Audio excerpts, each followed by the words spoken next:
मेरे साथ में एक लाइन गाइए। अरे थारो राम जी करेला बेड़ो पारे, उदासी मन क्यों रे करे, तारो सावरियो करेला बेड़ो। जोर से गाओ। नहीं, अब जो नहीं जानते अभी से मेरा चैनल है उसके ऊपर ओके करो, सब्सक्राइब करो और मेरे से जुड़े रहो। कोई चीजें नहीं होने के कारण हम बड़े दुखी हो जाते हैं। ये मेरे पास में नहीं है, ये मेरे पास में नहीं है, ये मेरे पास में नहीं है।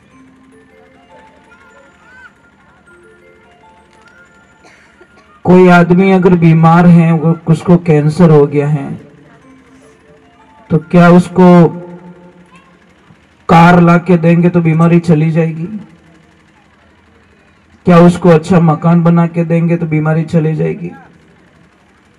नहीं, उसका जो इलाज है, वास्तविक इलाज, वो हमको लेना पड़ेगा। कल हमने भागवत जी को विश्राम दिया था सुदामा जी के प्रसंग में। बताया गया कि सुदामा जी के जो लक्ष्मी जी थे तो बड़े सरल स्वभाव के, कोई मांग नहीं है, कोई डिमांड नहीं है। पतिदेव 5 घर में जाते हैं, पतिदेव 5 घर में जाते हैं, भिक्षा लेके आते, मिल जाए तो ठीक, नहीं मिले तो राधे राधे बस। कितनी संतुष्टि महाराज।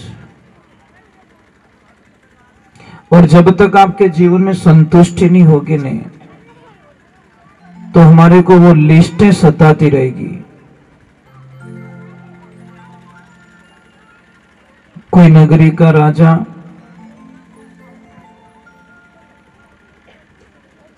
थोड़ी चिंता में पड़ गया कि मेरे पास में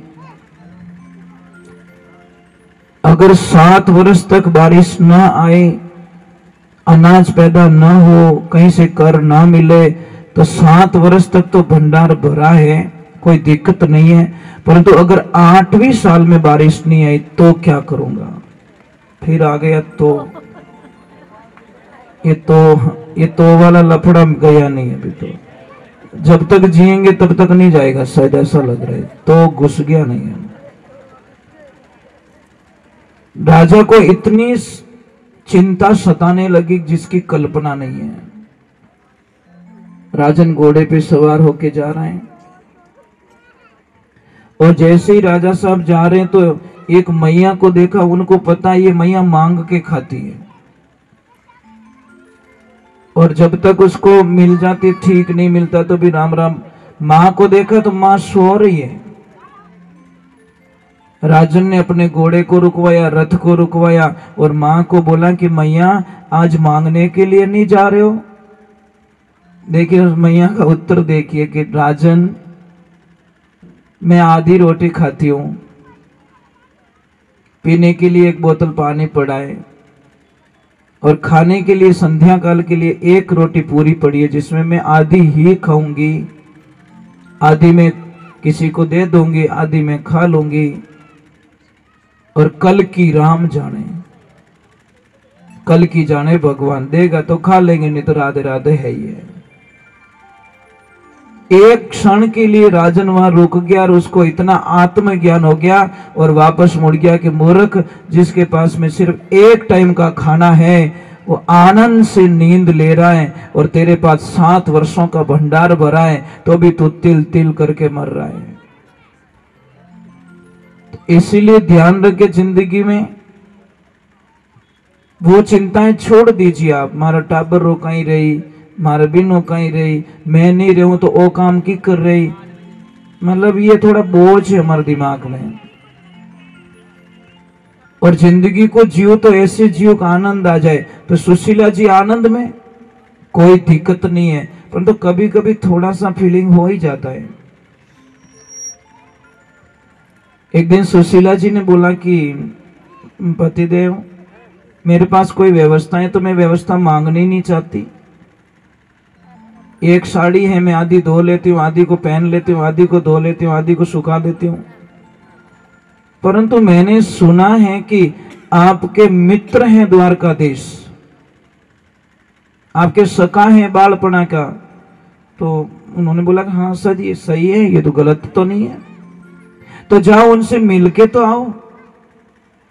अब उन्हें सुशीला ने ये नहीं बोला कि पतिदेव कुछ मांग के आना, वो कुछ दे देंगे, बिल्कुल नहीं मांगा। चलो मैं जा रहा हूं, परंतु अभी कुछ तो भेजूं। वहां पे पूछेंगे कि तो मेरी भाभी ने क्या भेजा है, तो मैं, सुदामा जी ने बोला मैं क्या दूंगा, वहां पे मेरे पास कुछ भी नहीं है। कि 2 मिनट रुको। अभी सुदामा जी की जो लक्ष्मी इतनी चतुर है कि 3 घर से भिक्षा लाती है, और तीनों घर की जो 3 मुट्ठी चावल होते हैं ना, उनको अलग अलग बांध के पोटली बना के दे दी, ताकि भगवान देख के समझ सके कि ये एक घर के नहीं, एक जगह के नहीं है, ये कहीं से मांगी हुई चीज है। और आप सबको पता है चावल को संस्कृत शब्द में क्या कहते हैं? क्या कहते हैं? अक्षत। क्या कहते हैं? अक्षत। अक्षत का मीनिंग होता है जब भी आप चावल चढ़ाओ भगवान को या किसी को भी चढ़ाओ, पूजा में चावल लो, तो चावल का दाना खंडित नहीं होना चाहिए। खंडित दाने से हमारी पूजा मानिश पॉइंट में चली जाती। अक्षत मतलब क्षय नहीं होना चाहिए, नुकसान नहीं। अक्षय पात्र किसके पास था? द्रौपदी जी के पास में। गुरुजी ने दे रखा था कि बना के रख लेना और तू मत जीवना। चाहे 5 आदमी का भोजन बनाए 5 लाख आ जाएंगे तो भी उसमें से कम नहीं पड़ेगा। परंतु वक्त कैसा होता है, दुर्वासा जी मुनि जाते हैं और बोलते बेटा भोजन प्रसाद बना के रेडी करो, मैं बहुत सारे ऋषियों को लेके आई, मैं थोड़ा स्नान करके आ जाता हूँ। अब द्रौपदी जी के पैरों तले जमीन खिसक गई कि प्रभु आज खाने के लिए कुछ भी नहीं है, घर पे कुछ भी नहीं है। इधर देखा, अभी क्या करे। दुर्वासा मुनि जी का स्वभाव इतना तेज है कि वो डायरेक्टली श्राप देते हैं, आशीर्वाद नहीं। उनका काम मत करो, डायरेक्ट श्राप। अभी द्रौपदी जी ने बोला एक तो हम पहले से प्रॉब्लम में जंगल में पड़े और गुरुजी आए, पता नहीं क्या श्राप देंगे, हमारी तो स्थिति ऐसी बिगड़ी हुई है। तो उन्होंने मन ही मन किसको याद किया? कृष्णा को। हे कृष्णा, अब मैं क्या करूं? तो भगवान आए और बोला कैसे हो कृष्णा, कैसे हो? कि मैं तो ठीक हूं, पर तो मेरी प्रॉब्लम। तो भगवान बोले नहीं, पहले मेरी प्रॉब्लम सुन लो। क्या? कि मैं इतना भूखा हूं कि मुझे भोजन नहीं मिलेगा तब तक मेरी बुद्धि काम नहीं करेगी। अब द्रौपदी जी बोले कि रोवणो तो ऐसा तो है ना, एक तो ऑलरेडी खाना नहीं है, मैं खाने के लिए आपको पूछ रही हूं और आप पहले ही बोल रहे हो मुझे खाना चाहिए। अरे मेरी बात सुन लो। भगवान बोले नहीं, पहले मेरी सुनो, मुझे भूख लगी, मुझे कुछ दो। तो बोले कृष्ण कुछ भी नहीं है। नहीं कुछ तो होगा। इधर देखा तो वो हांडी पड़ी थी, हांडी में 1 चावल का दाना, और भगवान ने उस चावल के दाने को लिया और खा के ऐसे बोले हाँ, बस आनंद आ गया, मुझे तृप्त हो गया मैं। 1 चावल का दाना। अभी द्रौपदी जी बोल रहे मेरी तो सुन लो। नहीं, बस मैं जा रहा हूं, बस मेरा काम हो गया, मैं जा रहा हूं। यही तो भगवान का विधान है, यही तो मेरे प्रभु का विधान है। अभी वो चले जाते, द्रौपदी जी पीछे बोल भी नहीं पाती। बोले ओ है तो जो 1 दाने वही खाएगा, मतलब ये भी नहीं छोड़ा। अब चले गए। द्रौपदी जी को इतना थोड़ा क्रोध भी आया कि मैंने किस काम भगवान को बुलाए थे। वो है तो जो आप लोग काम करें गया। थोड़ी देर बाद में आते हैं गुरुदेव दुर्वासा जी मुनि, और आते ही द्रौपदी जी को बोलते बेटा आनंद कर दिया, सबको तृप्त कर दिया, क्या प्रसाद बनाया तूने, क्या आनंद दिया। राधे राधे। द्रौपदी जी ने बोला मैंने? अरे बेटा आपने तो, मैं यहाँ हाथ में दीजिए। बोला कि आपने तो हमको जिमाया, आपने तो जिमाया। तब पता चल गया कि मेरा काम तो मेरे कृष्ण करके चले गए। विश्वास होना चाहिए, श्रद्धा होनी चाहिए। तो नारद जैसे सुदामा जी निकलते हैं 3 घर का चावल लेके निकलते हैं। अब धीरे धीरे जाते, थक जाते, पता नहीं कितनी दूर है द्वारका, थोड़ी नींद आ जाती, भगवान योग माया से उनके गेट तक पहुंचा देते हैं। और वहां से देखो क्या दृश्य शुरू हो जाता है। जाके गेटमैन जो द्वारपाल होते हैं उनको कहते हैं, कृष्ण मेरे सखा हैं, वो मेरे मित्र हैं। तो कई बोले देखो पैर ने कपड़ों नहीं है ना, और पग फाटोड़ा, कैसे कैसे गंदे गंदे पैर हैं इनके, गंदा गंदा ये आदमी है, कपड़े कितने गंदे हैं, और ये भगवान का मित्र। तो उन्होंने बोला भाई मन लागे था, रॉन्ग नंबर लाग गए, एक तरफ जा, चला जा, हमारे को मत सता।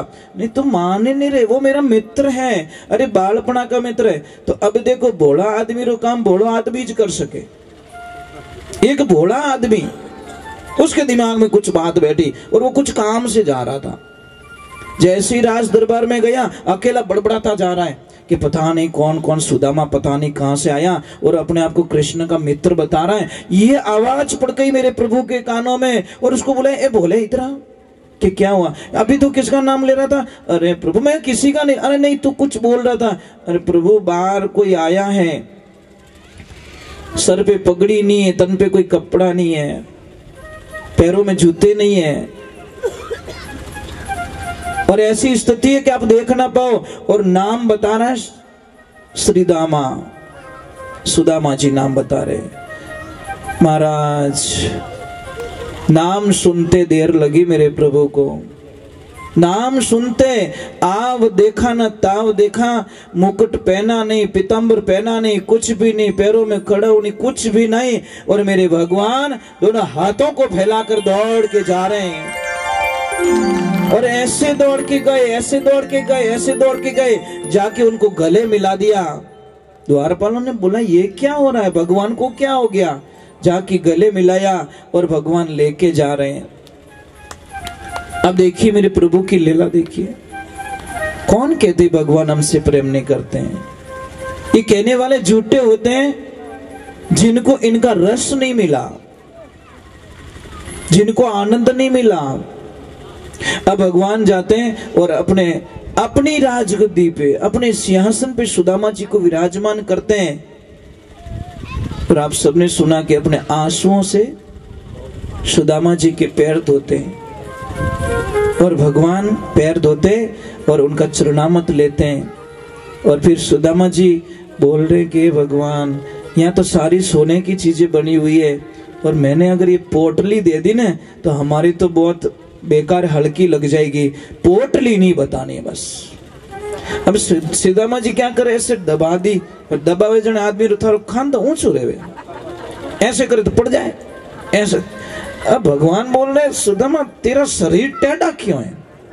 नहीं वो बोले थोड़ी कुछ प्रॉब्लम है। नहीं प्रॉब्लम है कुछ तो है। बोले नहीं कुछ भी नहीं, मेरी आदत पड़ गई है। भगवान ने बोला ये आदत पड़ी, निकाल दी पोटली। और इतना झूठ बोलते, मेरी भाभी सा ने कुछ तो भेजा मेरे लिए और आप ऐसे कर रहे हो। भगवान की कृपा होती है, एक लेते निवाला, 2 लेते, तीसरी में रुक्मण जी हाथ पकड़ लेते कि प्रभु क्या कर रहे हो, 2 लोग का राज तो गया, अपनी तो थोड़ी बहुत जगह रखो। तो महाराज भगवान ने 4-5 दिन रखे सुदामा जी को, ज्यादा नहीं। और रखने के बाद में उनको जो कपड़े पहनाए थे नहीं, विदा किया। तो अब उन्होंने क्या सोचा कि मुझे कुछ न कुछ देंगे।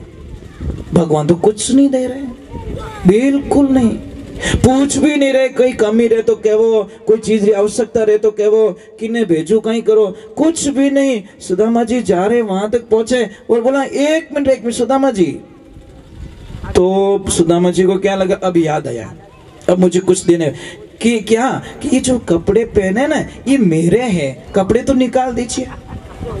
बोले ओए नहीं छोड़ियो, एक तो पहना ही आया तब, अब एक कपड़े ही पासा ले लिया, मतलब इनको आस करना ही बहुत बड़ा गुनाह है।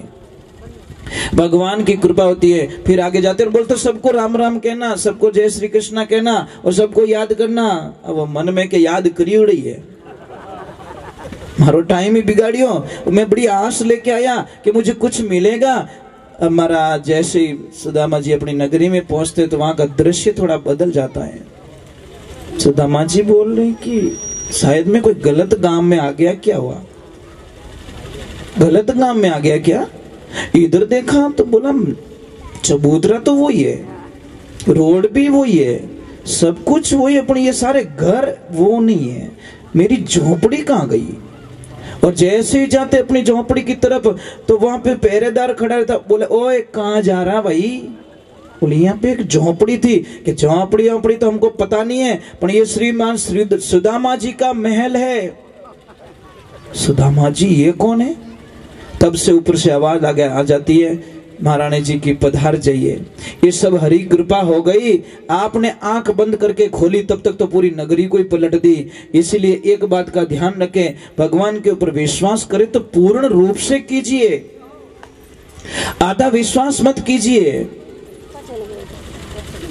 मेरे साथ में एक लाइन गाइए।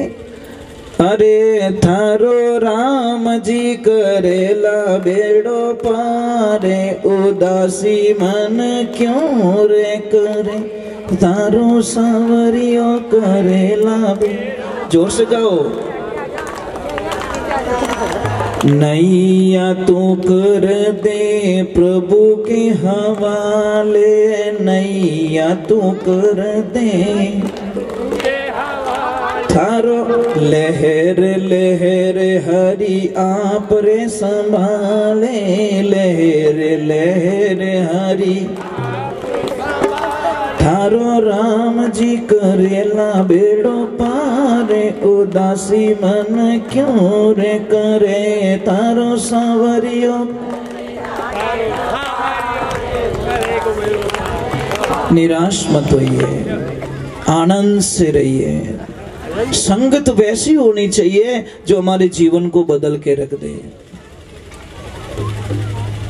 छाछ होती है, छाछ, दही, दूध और घी, ये सारे एक ही वंश के, पर सबके भाव थोड़े अलग अलग है। एक दिन दूध छाछ को देखकर हंस रहा है अकेला बैठा बैठा। तो छाछ ने बोला कि भैया इतनी खुशी क्यों मिल रही है, क्यों हंस रहे हो आप? कि भाई थारो कलर ही धोलो, मारो कलर ही धोलो, मैं जाऊं 60-70 रुपया लीटर में, तू जावे 10 रुपया लीटर में, बस यही फर्क लग रहा है, इसलिए मैं थोड़ा। छाछ ने बोला बंदे एक काम करेगा कि बोलो बोलो कि तू सिर्फ एक रात की मेरी संगत कर ले बस। कितनी? मैं तुझे 60 से डबल लेके जाऊंगी, 120 में बिचवा दूंगी। एक रात की संगत कर ले, या तो तू मेरे में आ जा या मुझे तू इन्वॉल्व कर दे। दूध ने बोला करने में क्या जा रहे हैं, एक दिन की तो बात है। अब बोला, इतना भी बोला कि चिंता मत करो, तुम 500 लीटर आ जाओ और मैं 1 लीटर काफी हूं। कितना? तुम 500 लीटर आओ, मैं 1 लीटर काफी हूं। आप आओ मेरे पास में। और छाछ को लिया, 500 लीटर दूध में डाला, सुबह दही बन गया और चला गया 150-200 में। एक रात की संगत, बोलो एक रात की संगत। कौन कहता है, कौन कहता है आप जगह बदलिए, आपके विचार बदलिए, आपके भाव बदलिए, होगा कुछ न कुछ तो होगा, चेंज होना पड़ता है। और एक बात में ध्यान रखना, कोई इंसान है ना कभी परेशान नहीं होता, परंतु एक चीज से परेशान होता है। लोहार और सोनार की दुकान पास पास में, एक दिन सोने का टुकड़ा लोहार की दुकान पे जाके गिर जाता है। तब वो सोने का टुकड़ा उस लोहे को कहता है कि भैया एक बात समझ में नहीं आई, अग्नि तेरे को भी मिलती है, मेरे को भी मिलती, मुझे भी भट्टी में डालते, तेरे को भी भट्टी में डालते, हथौड़ा तेरे पे पड़ता है और मेरे पे भी पड़ता है। राधे राधे। नाम बोल दीजिए, राम भरोसे नाम बोल दीजिए। अरे क्या बात है। राधा जी की तरफ से गैया मैया के लिए 500 रुपए दिया है, बहुत बहुत साधुवाद आपको। एक बार बोलना पड़ेगा भाई, राधे, थोड़ा जोर से। तो भगवान की कृपा होती है। लोहे को पूछा जाता है, किसको? लोहे को, कि हथौड़ा तेरे पे पड़ रहा है, मेरे पे भी पड़ रहा है, भट्टी में तू जाता है, मैं भी भट्टी में जाता हूं, परंतु तू इतनी आवाज क्यों करता है? मतलब चिल्लाता क्यों है? तेरी आवाज बहुत आती है। यहां पे सुनने की बात है, ध्यान रखना, बहुत ही गहरी राज की बात है। तब लोहे ने आंखों में आंसू निकाल के क्या बोला कि भैया तेरे पे जो हथौड़ा पड़ता है ना, वो तेरे वंश का नहीं है, और मेरे पे जो हथौड़ा पड़ता है ना, वो मेरे वंश का है, इसलिए मुझे रोना आता है। एक बात का ध्यान रखना, पब्लिक में कोई आपसे बोले या ना बोले, जब अपने मुंह मोड़ लेते तब आपको बहुत कष्ट होता है महाराज, अपने बहुत कष्ट होता है। तो ये बात का ध्यान रखें। तो थोड़ा राधे राधे। आपको चिंताओं का त्याग करके सुदामा जी के जैसे भगवान की भक्ति में आनंद लेना है और